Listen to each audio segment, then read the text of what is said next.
اجواء رمضان في الدرب الاحمر يا جماعه حاجه تانية خالص. النهارده احنا جايين نرصد لكم مظاهر استقبال شهر رمضان في الدرب الاحمر. الاجواء دي مستحيل هتحسوها في اي منطقه تانية يا جماعه. ريحه رمضان في كل حته. الناس اللي بتيجي الدرب الاحمر قبل رمضان بايام قليله فاهمه كويس كلامي ده. انك تبقى ماشي في حي شعبي قديم زي الدرب الاحمر وحواليك ريحه روحانيات رمضان في كل حته، ده ما يساويش كنوز الدنيا كلها. يا ريت كل اللي بيشوفنا دلوقتي يعمل لايك للفيديو من باب التشجيع. استحلفكم بالعلي القدير انكم تعملوا لايك للفيديو.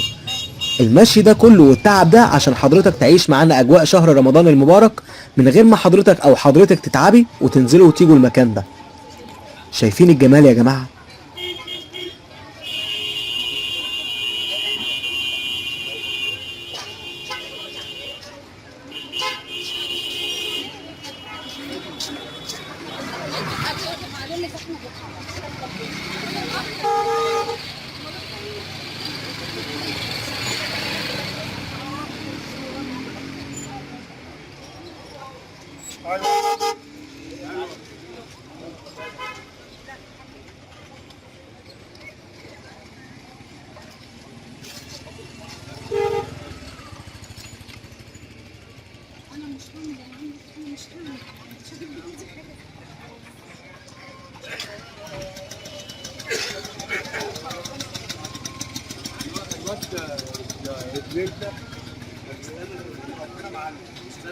وربنا محل الهلال. ايوه يا ابني كمية يا زيزو.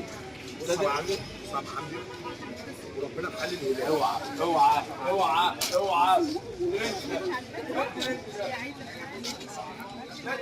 ايوه انا عمر طويل هنعمل له كيف على الراجل القهوه.